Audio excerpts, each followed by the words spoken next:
Hello there, Seraphim17 once again. This is my Dark Souls 3 walkthrough. We're finishing up Irithyll of the Boreal Valley, and we're finally slaying the Pontiff Sulyvahn himself. So this guy is arguably one of the toughest bosses on the game, especially for a new player or for a first playthrough. This is a creature that belongs in Bloodborne. He attacks so fast, so ferociously, so fervently, and so frequently that at times it feels almost impossible to dodge everything he's got. But the more you fight him, the more you realise that there are weaknesses to this fight, there are holes in his game plan, and there are opportunities for you to do things, as I completely mess up my running jump because I think I was out of stamina. And I mess it up again because I'm really good at doing this, because I'm just a boss. And I get bummed by really aggressive invisible guys. I don't remember the invisible guys being so aggressive. Like, I think this is the first time I've ever had to kill them, so I don't know if they got a tweak, but GG to them. They did a good job of whatever it is that they do. There's the mid-air flip, love it, and then we can continue on. I should have warped to the bonfire that's at the opposite side of this lake, but I wasn't thinking at the time, guys, and I think for the people that don't have that bonfire, this is probably a better run to show you the way that you would normally get to it, so that's the reason that we're doing it this way, if you're curious. There was a lot of audio not happening then, wasn't there? That was weird. I wonder if it's because I still had Spook connected to me.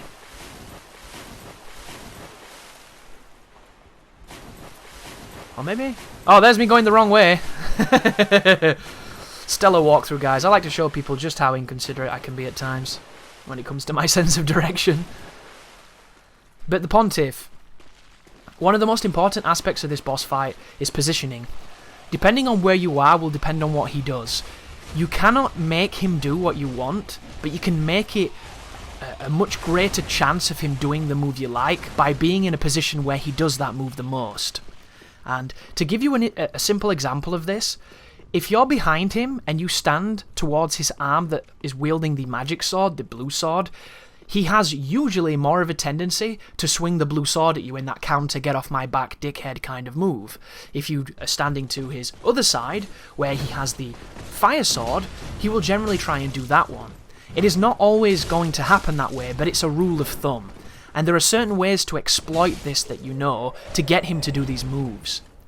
The one place you do not want to stand on this boss is in front of him.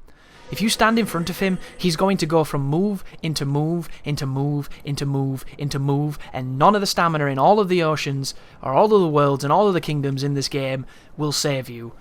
You want to start off in front of him, get a parry if you can, and then never be in front of him. Whenever he starts the attacks, see what attack it is, and then understand where you need to dodge to avoid it, and then move to his side or get behind him. The reason I say this is when you're in front, he will do nothing but full barrages that are really tricky to get through. If you can get behind him or to his side, he has to auto-adjust. He has to turn, and it gives you an opportunity to move out of his radius and move away from his moves and roll if you have to. Get gangbanged by these awful dogs, which I completely hate. Even though the first two went down beautifully, they just would not die. GG dogs. If you're having trouble here, guys, throw alluring skulls. One of the best ways to get rid of dogs. Additionally, use a weapon with fire on it or put a fire buff on, and maybe you can make them flinch or at least do extra damage to get rid of them. Whatever works, I recommend you do that. As I continue on through Irithyll here to show you how to progress.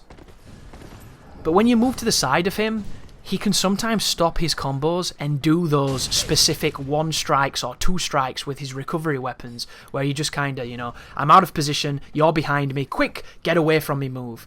And those are the moves that are the easiest to predict in a lot of ways, in my opinion, and you can parry them. So one of my favourite strategies for this boss, because I know how he works now, having fought him quite a lot, is at the beginning of the fight he does the same thing.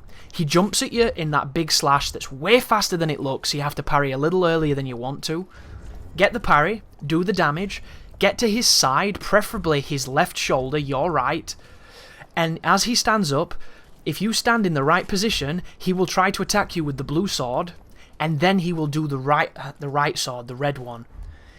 You can parry that second hit. Dodge the first one, parry the second one, because it's the same timing every time, and if you do that, you'll probably kill him, or put him into the second phase. Look at that, by the way. This particular Pontiff here with the scythe, this entire combo is delayed in such a way to punish people panic rolling. If you spam roll, this creature is going to just linger long enough to get you on your recovery of your roll. It's one of the smartest designs in the game, and a lot of enemies do this, a lot of bosses do this too. FromSoft knows you're going to try and eye through that attack with your attack, and you're going to try and do it, and you might not know the timing correctly, so you're going to mistime it, so they're going to wait, and then attack, when you think you're safe, when you think they're not going to swing, when you think you've got an opening, and it's a wonderful counter-hitting mechanic of, this is an enemy that sets you up for frame traps, effectively. And if you don't know what a frame trap is, if you've never come across the term, it's something that I know of from fighting games where your opponent throws out a move to make you think you can press a button afterwards, but you can't. They want you to, and then they punish you. Just like that dude punished me through the fog because he's a bellend. But here is Pontiff, so I put the Carthus Rouge on because I want to hit him with the bleed, even though he is resistant to bleed, and then we're going to parry the jump. I fucked it up my first time because I'm a beast player, so hence the bloodstain. But watch the damage, guys. This is why we got the Hornet. You see that? That is a lot of damage. And then I'm going to just wail on him till he transforms. I'm going to back up so he doesn't hit me with the transformation, and then I'm going to finish him off with the terrible frame rate. So we're going to get the bleed in a moment as he tries to summon the clone, and then he's going to die. Frame rate was terrible, never had to fight the boss, never had to fight the clone. Power and knowledge making that boss look trivial. He is not a trivial boss, guys. He really isn't. The only reason it worked like that is because we understood how to really punish him, we had the tools to do it, and we had the build that made it resonate. And you can do exactly what I just did if you follow this walkthrough. You'll never have trouble with him again. I didn't even follow my advice I was telling you. I went to the complete opposite side because I knew I was going to mash him down to make him transform, because there was nothing he could do. He was literally DSP. But here is the courtyard of PvP that people like to duel in. There's a couple crystal lizards there if you need the resources, but we don't at this point. We can buy a lot of them, and we've got the weapon we're going to be using for the rest of the game. Running into this courtyard, you're going to be assailed by the priests, the deacons, and then there's going to be a couple of these giants that will stand up. I'm not going to kill the giants because there's no real point. They're very easy. It's a very similar moveset to what they had in Dark Souls 1, and they do drop occasionally decent stuff, but it's nothing to write home about. The real threat here is the two bloody Llewellyn guys. There are two NPCs here that are a chain pull, and they're actually pretty dangerous. I don't know if I'm going to fight them in this run, because I'm killing these guys, which is not usual with me, but I suppose for the purpose of the walkthrough, I wanted to show people that you can engage every enemy you see. You know, some people have that tenet inside of them, or that principle where they can't run past enemies. You know, they have to fight, and in Souls game, I think that can be detrimental to your health, but at the same time, I understand why people do it, because it feels like you're clearing out the zone, it feels like you're achieving something, even if you are getting hit and then parrying candlesticks. But this is also useful for farming because you can get some interesting items off these guys that you might need for Covenant rewards, so it's always worth giving them a quick kill as you pass past them. There's me trying to strafe the fireball and getting clipped. There's a bad parry. Don't know why I'm messing around with parries, there's no real need here. Very simple enemy to just 1 to 2 to 3 to 4 hits and then dead. Ooh, can I plunge him? Looks like I'm going to try and plunge him.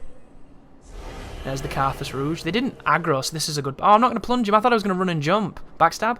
Backstab. I am going to kill them, guys, so yeah. Here you go. This is a really cheeky way of getting rid of these NPCs. Nice iframes, bro! Wow. Here he comes. Oh, mistimed. Mistimed! And stun locked. Terrible. Do not try and parry that. You will have trouble. Unless that was an R2, and I don't think it was. There it was. So he's dead. But as I've mentioned, these people do a lot of damage on low life builds, and they gangbang you, both of them, so if you don't want to get gangbanged, avoid them like I showed you that you could do, or come down here and take them on from behind. Prison rules, brah, it works. But I'm going to pilfer the rest of these items, and then we're going to be carrying on, hopefully getting past the Anor Londo archers, which... Whoever thought we would see this sequence again? And it doesn't bother me that they've done this because this is Anor Londo, yo. You know, this is where we are.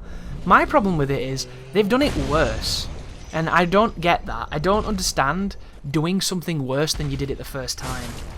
And this might just be me, but I think Anor Londo's on Dark Souls 1, the archer design, is near perfect. Is it trolley? Yes. Is it annoying? Definitely. Have there been moments where I've wanted to punch... every member of FromSoft in the face? Definitely. But it's fair, and it makes sense.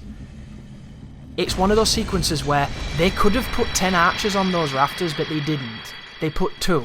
2 devilishly designed placements of archers that have ruined many a player's lives. But it makes it kind of great, because there was 2 of them. There was only 2, and once you realise you only had to really contest with the one on the left firing 1 arrow if you're out of position or you're too slow, and the one on the right being a dick.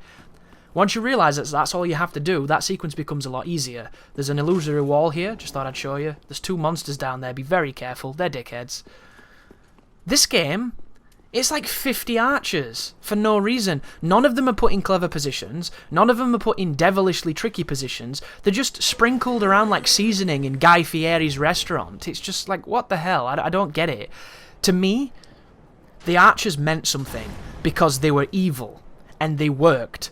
They worked too well. That's what made them such bitches. But these archers, it doesn't work for me at all. I love they've done an homage, and I think this area when you're invading is beautiful, because the archers are really, really helpful unless somebody sieges you, and you can have these insane chase-a-thons where the NPCs are getting involved, phantoms are getting involved, everybody's healing, everybody's chugging, people are falling off. It's crazy. It's wonderful in PvP. In PvE, I don't get it. To me, it's just, here's a bunch more archers in a reminiscent area, and we completely missed the thing that made the original great, because we've just tossed everything up into a blender and blur. Big old gameplay bukkake, and I don't like it. As opposed to the next area, what we're moving towards, I think is very graceful. The Anor Londo approach, I would have preferred it to be the Royal Sentinels, all, you know, different and messed up, but it's Silver Knights, and it isn't 50 Silver Knights, it's just a few of them. It's cohesive design. It's design that makes sense, that doesn't overwhelm you for the sake of, we're a difficult game, you know? And I like that. It shows reserve, it shows restraint. It's the thing that I respect the most in games, because anybody can put 50 dudes in one room and make it hard. Anybody can do that. Doesn't make it good. Oh, this is me telling you that you can walk on this, and if you go over there, there's a bonfire. But if you do this before you use the bridge to get to the top and hit that Anor Londo one, you have to do the entire approach again, because you cannot get from that area that you drop into over there with Yorshka back up here without going through the Pontiff area, to my knowledge anyhow, because it's just not how geography works. But spin this familiar bridge, hit this bonfire that never existed before, and that's the end of the video, guys. Thank you very much for watching. You take care now.